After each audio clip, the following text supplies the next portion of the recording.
What's up guys, Barry Game here, back with some more Idle Heroes, and today we're going to be doing not so much a guide, but more of an overview and what to expect.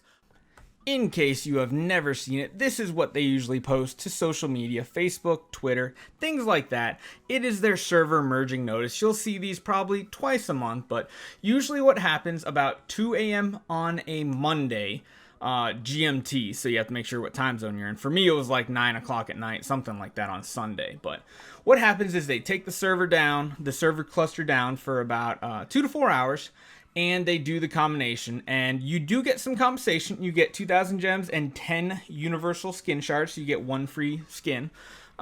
Nothing great, but as you see here, the server merge range, Google had the 521 to 530, that was us, and then also 531 to 540 did it as well. iOS always has a ton more because they have so many more servers that just die out faster, it seems like. So they had 701 to 710, 711 to 720, 721 to 730. So just in case you've never seen it, this is what it shows. And there are things that end. If you have Guild War, Brave Trial, Aspen Dungeon, or Crystal Crown League Arena, they all immediately end and start fresh on the new one. So you get rewards based on what you were at.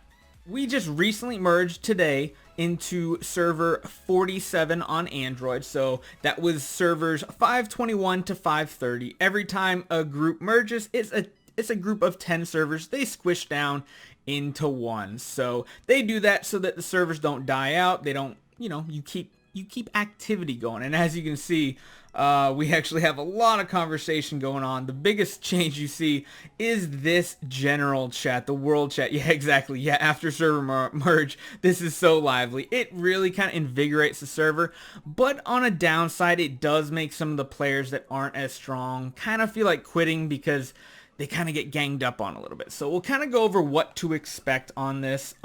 First things first, you're probably going to have to expect to merge guilds, change guilds, something like that. So we were Wakanda for a while there. We merged between the three most powerful guilds on our server cluster. And so now we are Broken Sun.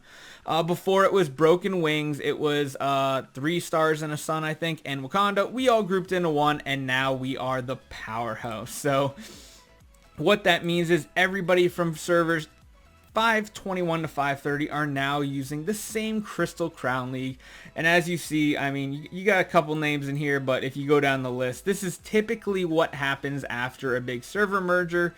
The big guilds usually group up. I know this is another one, they grouped up a couple guilds together, but yeah, you can kind of see what happens here. And the reason why this happens is, especially for me, at least I'll tell you my perspective is, we want to stay on top. We don't want to have to waste badges constantly fighting. I mean, resources in this game are hard to come by, even arena tickets, and especially with the new interdimensional arena.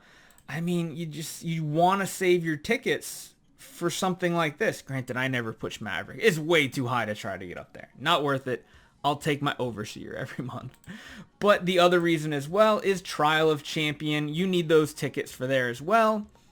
Having the most powerful group means you don't have to fight each other in Trial of Champion either, or in Free Team Arena. So now we'll pretty much have the top tiers of the Free Team Arena. There's not much competition. That can be looked as a downside because of the lack of competition, but the upside is guaranteed resources for people that are at the top. Now, for people who are much lower, I mean, you see, like, pretty much this used to be on a single server about 2.6 million. That was decent.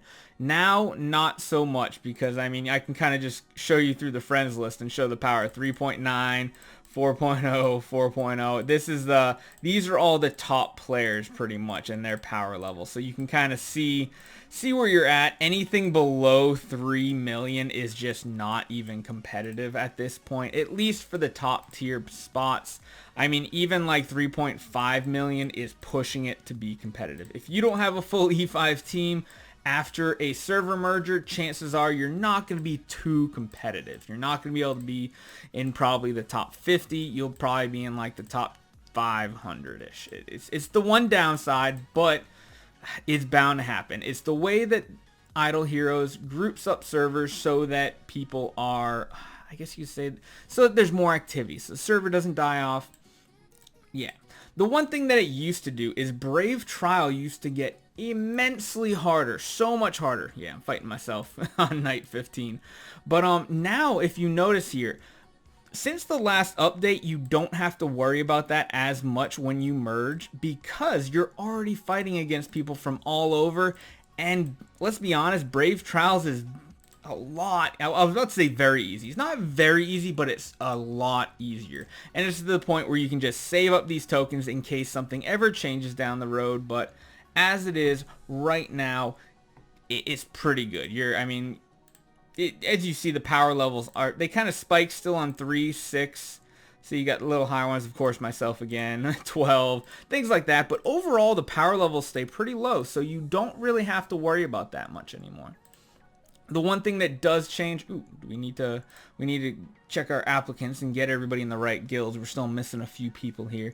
But the one thing that does matter when you are changing guilds during that time is you have to remember that when you leave a guild, I think it says it in here.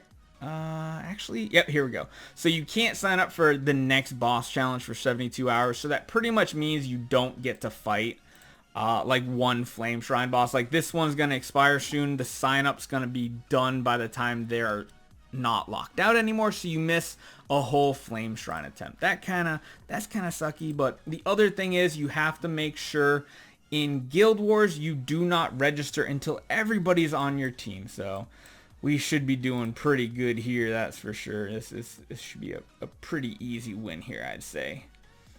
Although you have to relearn who you can beat because a lot of guilds change up here. A lot of them change up, but I mean, as you can see our lineups, I mean, if you don't have a full E5, you're not really even in the top 10 at all. All of our top players are all full E5 teams, and you're pushing for that the PvP meta at this point. So you can kind of see everybody that's up the top has a carry pretty much, and then there's lonely me without a carry. Is what it is. We have things we're working on in the future, but overall, really, it just comes down to it is rough for free-to-play players. I know there's a lot of people on the server that have decided to quit. The one cool thing is everything still merges together, so there is more competition in Tower. This Brave right here, this is the one everybody gets stuck on here right now is Sleepless. I need to get that Belrain, and then I can get past it. Once I get past it, I think I'll be able to clear to go for a while. And of course, Aspen Dungeon, not like there's a big competition, but there is a leaderboard. And of course, the leaderboard over here updates as well. I am definitely behind some of the other ones. I am lacking when it comes to that. Look at that. I totally even forgot to do this part of it. Oh, what am I doing? What am I doing? I'm slacking. That's what I'm doing, right, guys? So, sorry this is in the video, but I might as well do it. Wow, that is a cool looking skin. That is a cool looking skin. That was a little Easter egg for me. I haven't seen that in a while. I totally forgot. I know we're deviating, guys, but I totally forgot how cool ODO1 looks at 10 star. That's a cool skin. I like it. If only he was useful. Oh well. But yeah, it's kind of what you can expect. Mainly it's changes in Arena, Guild Wars, pretty much PvP. You need to reassign, get all your new people on your friends list. But besides that, since there's no Marauder system anymore, not a big deal. Same with the Lost Underground. It's not going to be a big deal if you're at this point anyway. So hopefully it kind of helped guide you through and understand what happens during a server merger. The one thing to note is for Guild Wars and for Trial of Champion, all of your competition will be from just your server. So previously, like in ours, it would be from 521 to 530. Now it's just competition between server 47. You don't have other competitors like in Trial of Champion you had before. Oh, I guess we lose all that data, huh? I guess we lose all that. All right, yeah. So before you'd actually have competition between different servers. Now all the competition is just on this one server. So hopefully this helped you out.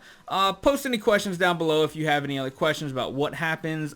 Usually you need to try to figure out how you're merging, what guilds you're joining, because if you just stay in your existing guild, you're going to get overpowered. Simple as that. So hopefully this was informative. Hopefully it helped you out. Definitely look for the news video tonight because we hit 7,000 subscribers. So we're doing the giveaways and announcing more. Can't wait to do that. I'll see you guys later on, and I'll see you in the next one.